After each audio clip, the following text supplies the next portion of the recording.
Hello guys and welcome to Cat's video production. We're talking about political situation around us, even in sunny Isle Beach, where is the George Burmeister going to be a city commissioner very soon, and I hope everything is going to be great. Hi George, how are you? What is your opponent is doing right now? We'll talk about that. So welcome everybody once again to the English language version of this. This is, I think, our third English language broadcast. So we hope to make this a regular feature, at least for the next few months or a couple of months. People need it. Afterwards. People need it. Oh my God, yeah. Yeah. To know the truth about what's going on in Sunny Isles. Let me first extend an extra special welcome once again to the soon-to-be former Commissioner Jerry Joseph. We love having you watching us. We know you are watching us. In fact, today I saw Jerry at City Hall, and just from the way he looked, I could tell that he's very anxious to see this broadcast. So Jerry, welcome. We generally so he's invited. That's great thing. Oh, he's definitely invited. Yeah, he absolutely he's invited. Generally, we try to make this broadcast, focused on the issues. Okay, so it's not about personalities. It's really about the issues that are facing, our city. As the last time we talked, that we love Jerry, and this is like for his improvement. Absolutely. I mean, everything we say, we say with love. We say because we want to give Jerry an opportunity to improve himself. After even right now, and mostly after he leaves the office of commissioner, but generally we believe that we should focus on delivering results. Okay, so it's not about just criticism. It's not about bad mouthing somebody. Absolutely, it's not about that. It's about really delivering results for the city of Sunny Isles. Let's talk about the issues, and let me actually start with share screen. Sharing my screen, and how can we possibly do without that? Without the screen, of course, yes. Yeah. Mm-hmm. So let me share the screen here. So the issue right now is the budget. The budget. Let me see. Can I see? Yeah. So wait, what happens if I do this? Okay. So the budget. The way the process works is it starts roughly April, May, when the staff at City Hall, they put together a budget. It gradually proceeds to some sort of final version. And about 10 days ago, 10 or 12 days ago, there was a first vote on the budget. And we talked about that last time, actually. And Jerry stood on principle. Okay, now the budget is going to be about $20 million more than it used to be, than last year, actually. So Jerry stood on principle, and his principle was that there were some things in the budget that he simply could not vote for. Okay, so that's good. I mean, there are 3 city commissioners or 4 in Sunny Isles currently? There are 4 commissioners and 1 mayor. So the commission is 5 people. So the mayor and 4 commissioners. So his vote is important, right? In this. Yes. To pass anything, you need 3 votes. So yes, it's even closer than the Supreme Court, which is 9 people, and therefore you need 5 votes to pass anything. So here you need 3 votes out of 5 to pass anything. So, but in any event, so Jerry stood firmly on his principles. And said that he was not going to vote for this budget because it contains some items that he simply felt were absolutely unnecessary, wasteful, semi-fraudulent perhaps, but in any event, unnecessary. And he voted against it. So a lot of people were saying, well, there is Jerry and his principles. Perhaps. Then we had the second vote, so it takes 2 votes by the commission to pass the budget. And we had the second vote this past Thursday, when evidently Jerry read the budget and discovered that there's a COLA, cost of living adjustment, COLA, in the budget. The COLA, I don't know what the amount is now, but probably like 3% or some number like that. So having discovered that there's a COLA there, and having discovered that the COLA covers not just city employees, but commissioners as well. Jerry changed his mind and voted for the budget. With a lot of words about how he still believes that the budget is wasteful and contains items that shouldn't be there. But nevertheless, given the fact that there is a COLA there, he simply can't vote against it and absolutely has to vote for it. So whatever the amount of money that Jerry is getting out of this COLA, apparently was sufficient to sway him to vote for the budget that he thunderously and unambiguously said was against just a week earlier or a few days earlier. So it feels like this is an issue that our voters, our residents should be aware of, that principles are important except when there's a COLA for Jerry involved, in which case they're maybe not so important. So speaking of the budget, now the budget is a big thing. There's like 185 million or some number like that now for the year, for the next year. So probably this broadcast isn't the place to go through it item by item. We would be doing this for but hours. In general, it's a good thing to talk about. Yes. But there is one item that I do actually want to focus on again, because it relates to what I think is one of the issues. Mm-hmm. And not everything in that budget is controversial, I should point out. I mean, there's salaries, there's computer equipment, there's police. I mean, there's hundreds of items there that are really not all that controversial. And I don't want to make it sound like the entire budget is just nonsense. No, it's not. Any municipality, any town in Florida has a budget, big or smaller, maybe different priorities slightly. But generally, the format is the same. There's capital improvements, there's salaries, and there's the usual things that you see in a budget like this. So we come to an item there that is actually worth discussing. And that item, it's a line item, has to do with the spending for the commission itself. Okay, in other words, not. It's like a representative money, something like this. Well, not the salaries of the commissioners, not the not salaries of the employees. It's the amount spent on the commission itself. Whatever what this money comes to? What is this for? Well, here's why I bring it up. Here's why I bring it up. This past year that's ending, this fiscal year that's ending, our commission cost us $380,000. Seems reasonable, in this coming year, our commission is going to cost us just a hair under $1 million.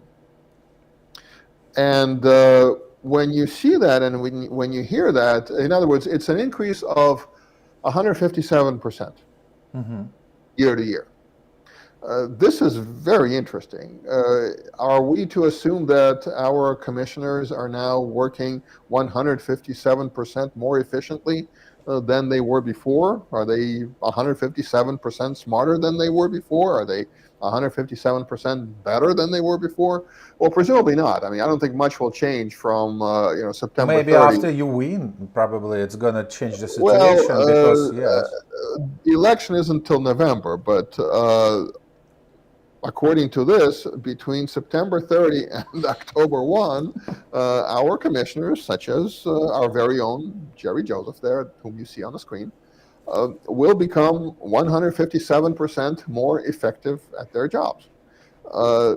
That's one explanation. The other explanation is that there's some expense that the commission is spending money on that is going up in price considerably. And the only such expense that I could think of is the restaurant meals from Timo. So you may recall last time we talked about how before each commission meeting, they bring in catered food from like a real fancy restaurant that's like a block away to feed the commissioners, which is fine. I mean, they need to eat too, to feed the staff that may have to be involved. That's fine too. But the problem is that Jerry always ends up taking like a huge box of it home, to feed his friends and family. Now, restaurants, in case you haven't noticed, have gotten considerably more expensive in the last year or two. I'm not sure you can actually eat lunch for two these days at a decent restaurant for less than like $100. That's probably the absolute minimum. And I'm not talking a super fancy meal either. I'm talking just like a regular meal at a average to decent restaurant. But Timo is not an average to decent restaurant. Timo is a high-end restaurant. So I'm guessing that Jerry, whom you see again in this photo on the screen, is feeding his friends and family, and there's more of them, probably more friends and family to feed, and the price of food has gone up, the price of restaurants has gone up.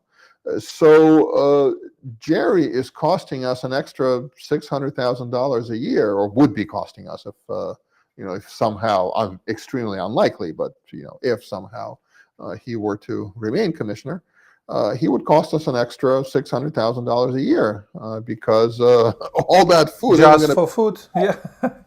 I mean, somebody's got to pay for it. I mean, and it's not paying for itself. American taxpayers. There you have it.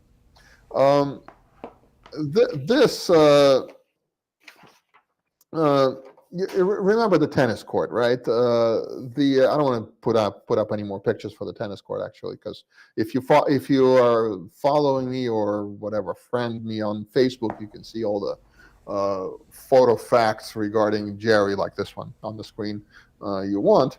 I'm sure a lot of them.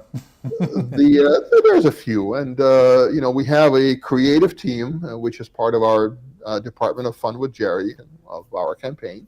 But I love everything with sense of humor. Yes, this is the first one. Again, we do this not because we want to make fun of Jerry. We do this to make a point. I mean, Jerry is really just an avatar of the bloat that is afflicting has been afflicting our city for the last, I'd say 3.5 years, really. And we talked about that last time. But the tennis court, it's an interesting sort of twist there. On paper, it costs nothing. You're saying, what? It costs nothing? That's interesting. How it's possible? And it is interesting because the land there, it's going to be, in effect, divided into two pieces.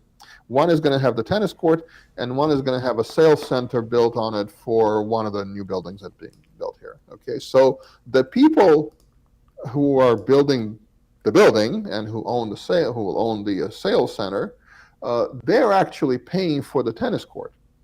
Okay, except they're getting what's called a rent abatement. In other words, the rent that they would be paying to the city for the land on which it's built, they don't have to pay.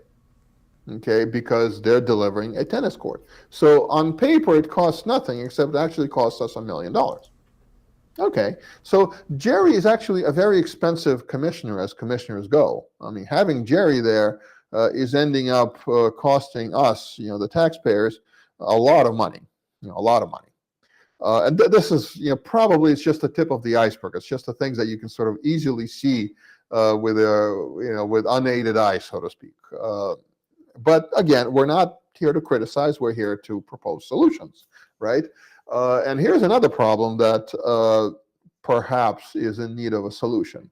And let me show you this little picture.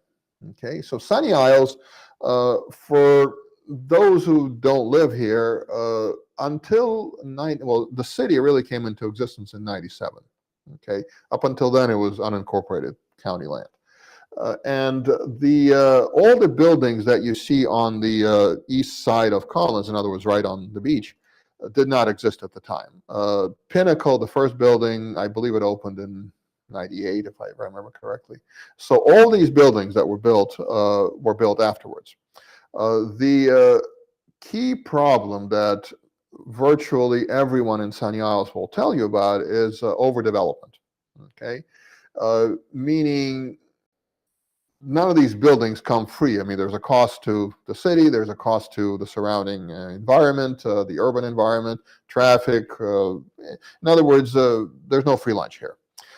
Be that as it may, what kind of buildings are built and to some extent what height these buildings are is something that the city commission has some influence over.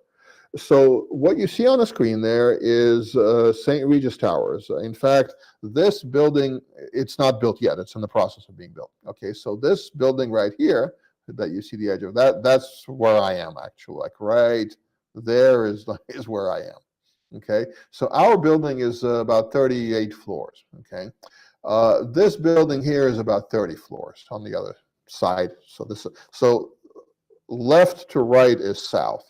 Okay, so this building I can see from my window. Right now, this does not exist. Okay, so what?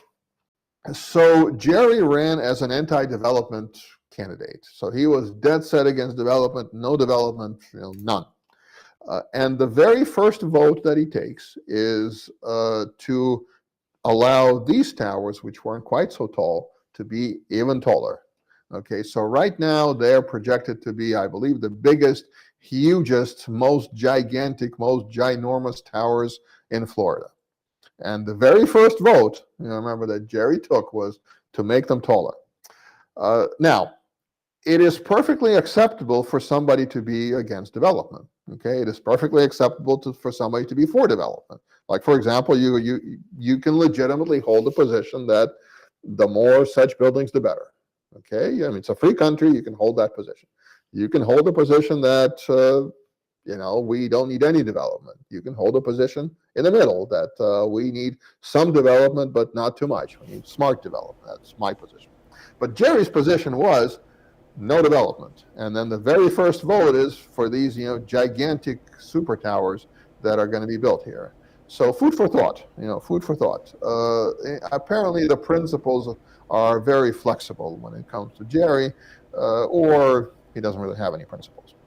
So switching topics slightly, and on a more, let me turn the screen sharing off here. Yeah, to make more quality on your video. So, and we spoke about this in the Russian broadcast on Friday. Was it Friday? Yeah, Friday. So Friday. A few days ago, I go to the mailbox and I get mail and I return, and a friend of mine sends me like a scan of Jerry propaganda. I say, okay, fine. And then he calls me and says, well, did you get it? Did you get it in the mail? I'm like, well, yeah, you sent it to me. What do you mean?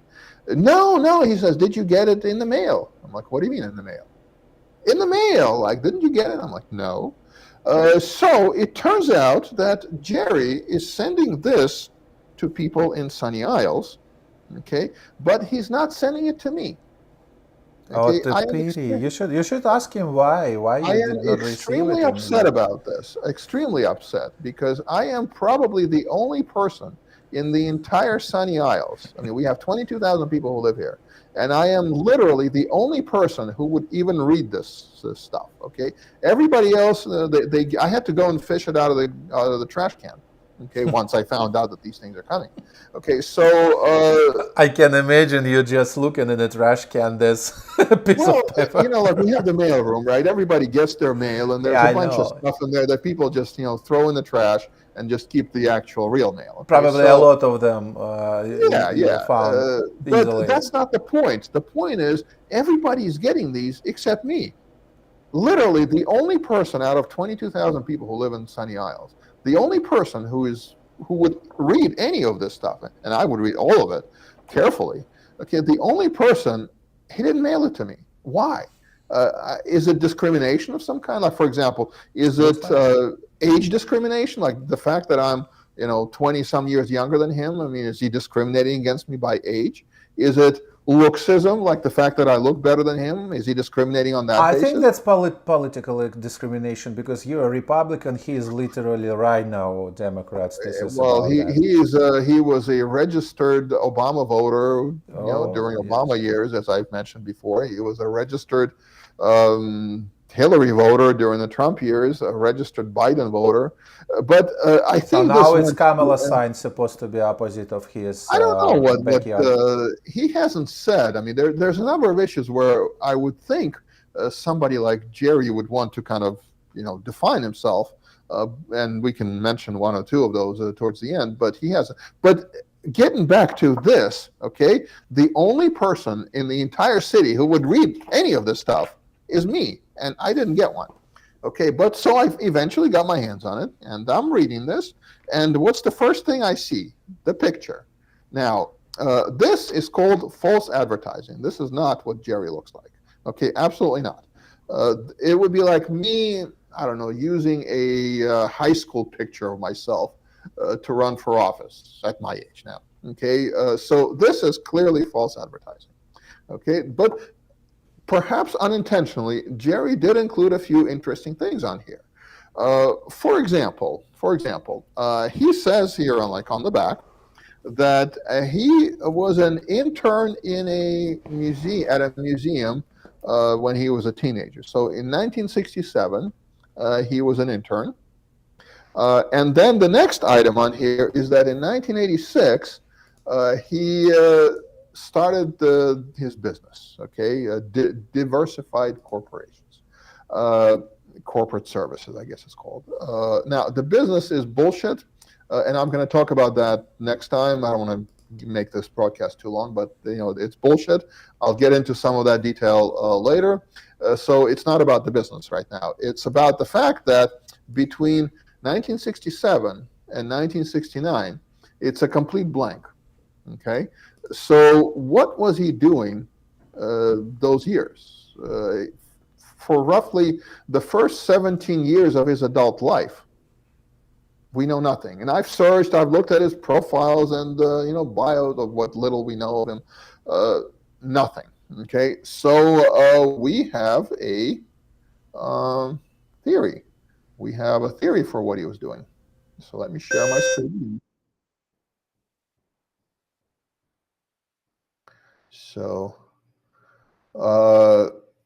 my theory is, given his absolute reluctance to disclose anything about those years, is that he was in prison.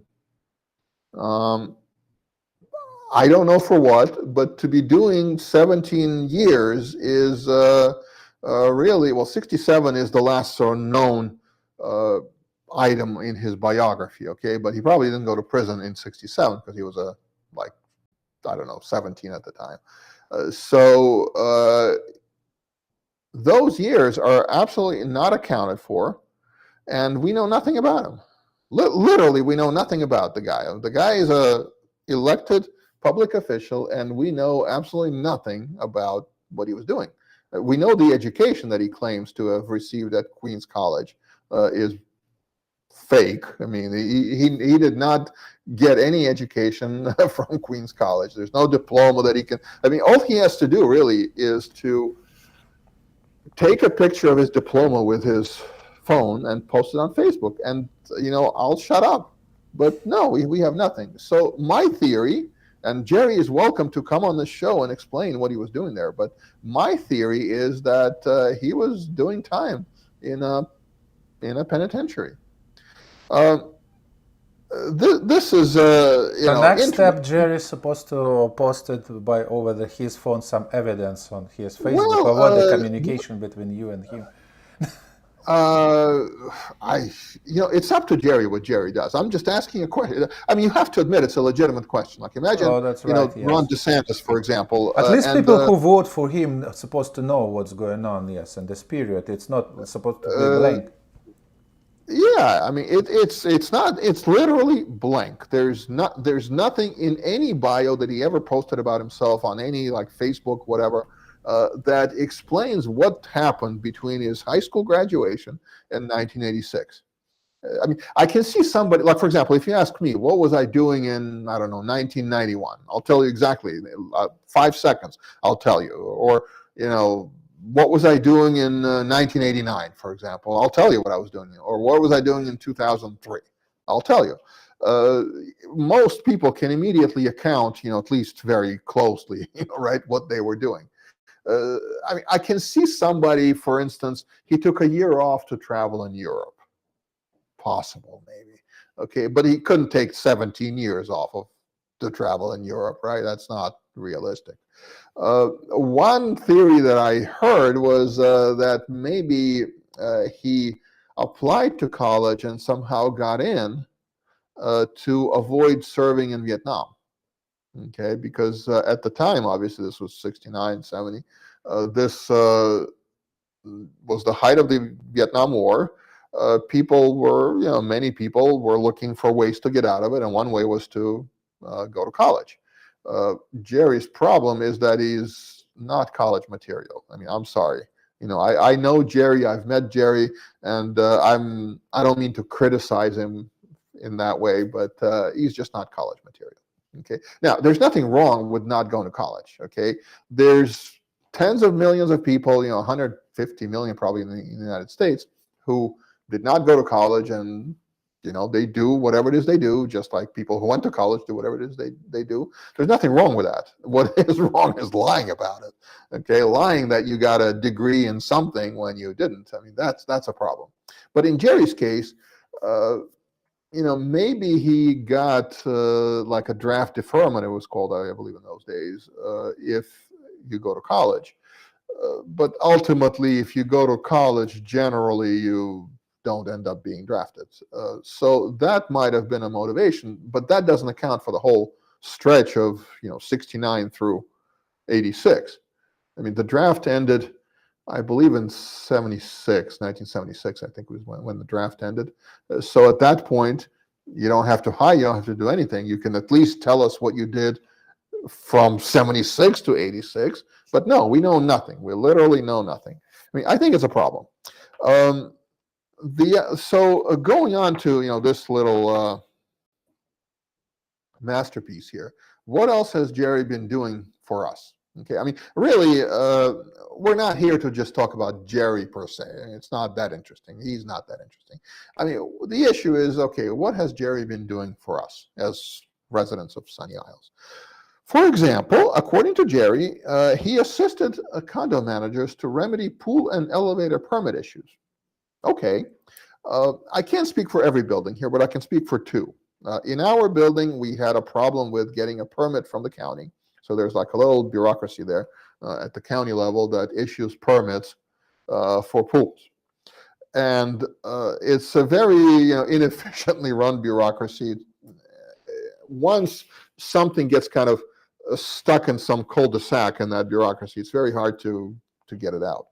So we had a problem that didn't exist with our pool. Okay, the problem was that whatever paperwork that bureaucracy in Miami had, it actually was for a different building, not for ours. And then the inspector came and said, the serial number on your pump isn't what the paperwork says it should be. Well, it obviously wasn't, because the paperwork he had was for a completely different building.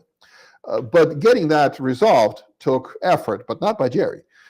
Getting that resolved took effort by our board president and our manager, our building manager, where they went to the bureaucracy there, and they sat there for many hours until the bureaucrat who had to sign off on the permit finally signed off on the permit. I mean, that's what physically happened.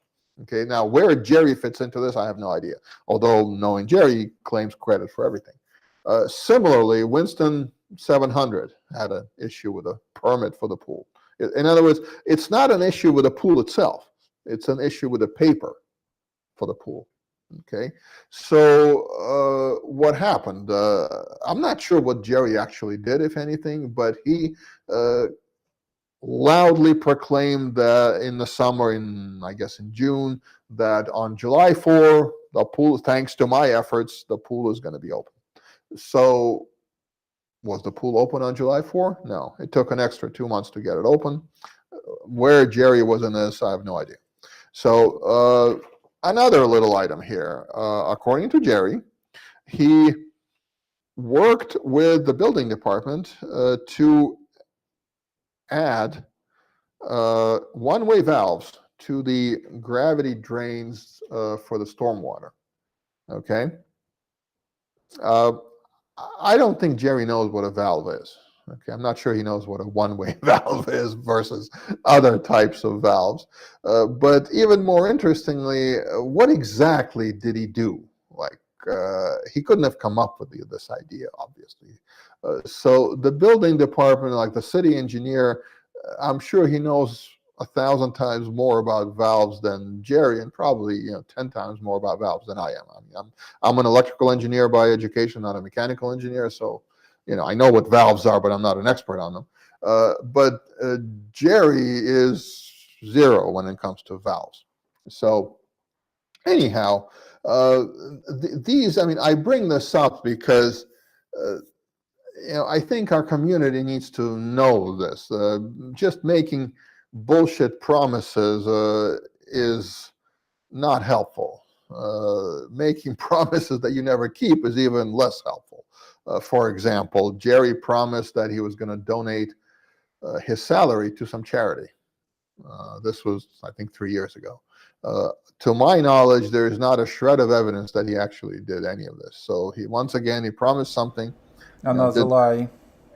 So let me move on to the next item that I think we as residents deserve, and the absolute minimum that we deserve is a commissioner who at least can express himself in English.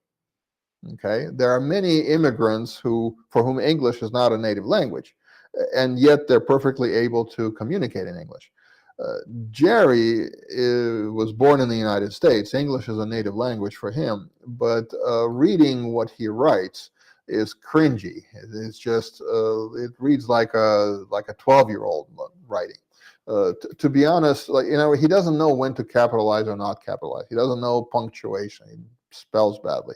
It really reads like a 12-year-old trying to write something. And now he can write any way he wants. I don't care. But when you're a commissioner, at a minimum, you should maybe just reread whatever rant you were writing before you just put it out there.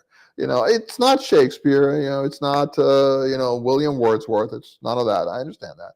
But at a minimum, it should read like it's something written by a person with a minimal command of English. Okay, so English as a second language class, and which is what this photo is about, is really just to kind of indicate that maybe he just needs to think a little more about when he's writing something, because sometimes I get the feeling he just types and doesn't reread it.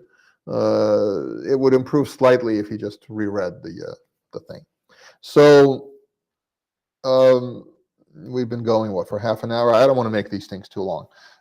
So a couple of a week ago we had a meeting of the Historical Preservation Board. So we have 4 structures in the city that are historical, and there was a question about one of them. So we had the meeting, and imagine my surprise when Jerry actually shows up. I mean, I've never seen him there before, but all of a sudden, he shows up, and I think that he was there because he knew he needed help.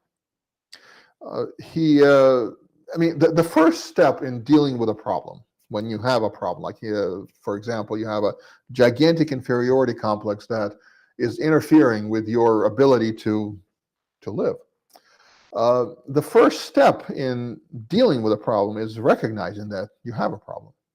And I think Jerry's starting to recognize it because he sat there. This was about a day after our last broadcast, and I could tell, he looked very tired. There were like bags under his eyes. I think his Botox was like asymmetrical in some way. Like, his eyes were like this. But like this side was kind of, like stretching more than this side. Now, I'm not an expert on Botox, but I think there's some issues there. We should ask our viewers about how it works with the Botox.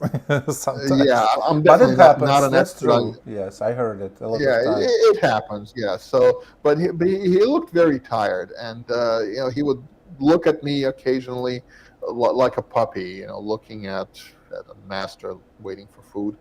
I could tell that he wanted to talk to me. Because remember, on our last broadcast, I offered to help. I mean, it's the kind of person I am.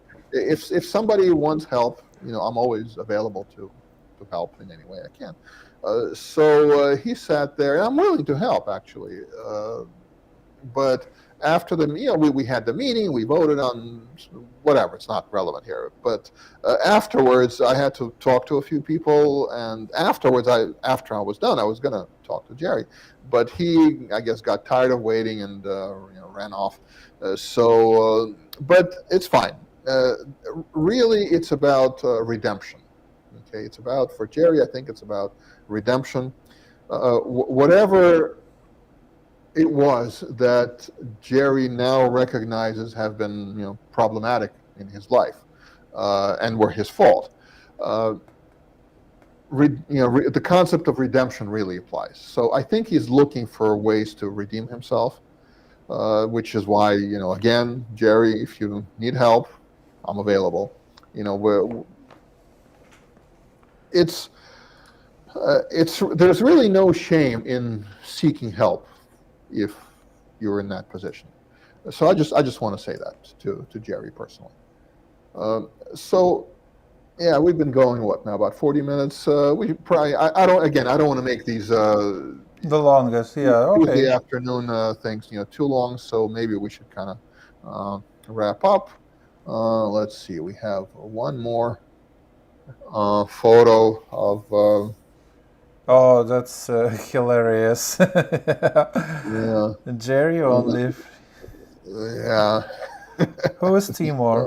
Oh, this is the restaurant. Yes, Timo is the restaurant. I mean, people who live in Sunny Isles, it's as I was saying before, it's a very nice restaurant, very expensive, and naturally that's the restaurant that's feeding, Jerry and his friends and family. I mean, for $600,000 a year, that's probably all they do is eat Timo food the whole year. I'm guessing. At our expense. So there's Jerry. Anyhow, what do we need to say kind of in conclusion here? In conclusion, I mean, I think... In conclusion, the election is close and people has to make a choice. We've been, the last couple of evenings, we've been going around the buildings, knocking on some doors. I think we've knocked on, in 2 days, probably about not quite 200 doors. Now, not every door has people answering, obviously. Some people are not home, whatever. But I can tell you that telling people that Jerry is your opponent definitely is, helpful. I mean, like what we had a couple there, and probably in their 60s, maybe 70. We knock on the door, and then they say, okay, you are Democrat or Republican? I say, well, it's a nonpartisan position, but between you and me, I'm, of course, a Republican. Okay, that's good. Now, who are you running against? And I say, well, my opponent is Jerry. Why didn't you just say so? Okay, because, of course we're going to vote for you if you're running against Jerry. They actually met Jerry at one point at some event somewhere, and he even talked to them, and they said afterwards, absolutely, they will never vote for Jerry. So that's hopeful.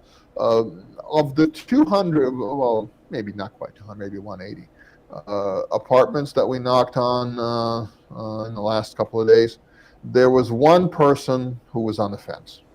Okay, so she, we knocked. It turns out she knew who I was. Well, I gave her the flyer, and she said, well, I read your bio, your background. It was very impressive, but then there were, some things.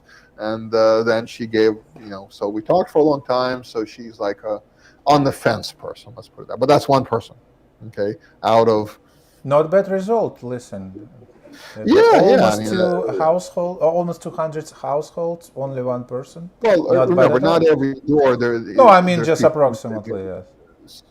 So we leave our flyers, on the door, but, we don't know what happens afterwards. But of the people who actually answered the doors, so probably close to half, maybe, something like that. Only one person was on the fence, and everyone else was not going to vote. At least they say they're not going to vote for Jerry. Now, is the person sharing the reason why? Specifically reason, or there is no reason at all? We don't usually talk for that long to people because people don't want to be bothered. Okay, usually the conversation is like 1 minute, Okay, like here I am, I'm running for commissioner, etc. So usually it's about a minute. Just like for greetings, right? You came Yeah, and say, yeah. hello, It's typically not a long conversation. Usually maybe a minute. Occasionally you get people who want to talk longer, but occasionally. Typically it's very short, a minute. Again, some people who answer, they're like, I don't want to talk about it. It's okay, fine. Well, if somebody doesn't want to talk to us, then we don't want to waste time talking to them, because there's doors down the hallway that we can spend time knocking on instead of talking to somebody or trying to talk to somebody who doesn't want to talk to us. I mean, why waste time? That's true. You can save time and powers. Yeah. So some people aren't citizens, actually, so that's a short conversation. Some people aren't registered and don't want to be registered to vote. There's a few of those, not many, but there's a few. Some people are not registered but do want to be registered. That's a good thing, and we help them.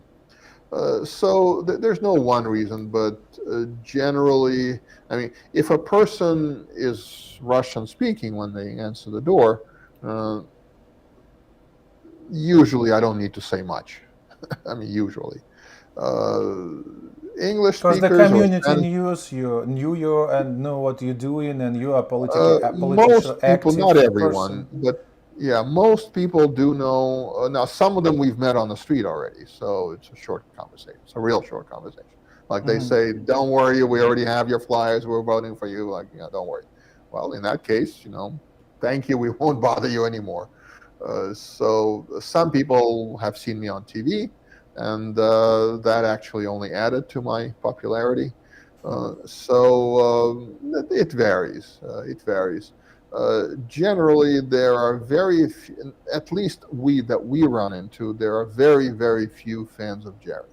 I mean, just whatever reason they give, usually it amounts to, I talked to him and he made my skin crawl. Just... So, or some variation of that. Now, again, when I say this, I don't want to make these broadcasts about, just sort of wailing on Jerry. That's not about That's Jerry. cool. Yes, let's wrap up. But it's about the issues. Before we wrap up, say about the people can come to your website to be a volunteer and help your campaign as well. Right. So it's really about taking our city to a brighter future and how to do that. It's about delivering results ultimately. I mean, that's what it's about. If all the campaign was just saying funny things or true funny things about Jerry, I could do that for hours probably, because there's so much material to work with. But that's really not what it's about. So to Jerry, we're doing this because we love you. Okay, it's I know no one else does, but we do. Okay, Nick and I, we love you. Yeah. So that's why we're doing this. We do believe that there is a possibility of redemption for you. So no one is beyond redemption, not even you. Okay, so we believe that. We think that Sunny Isles has a bright future with you as the ex-commissioner. So there's hope. I mean, I want to end this on a positive note. So. Yes, guys, and let's vote for George Barmesi, a fresh perspective for the Sunny Isles Beach as city commissioners. Really appreciate your time you was with us. And if you like the broadcast, please subscribe. We have on YouTube channel, we have Facebook, we have X, we have also Rumble. So welcomes, and see you next time to speak about what's going on in Sunny Isles. Thank you for everyone. Bye. Thank you.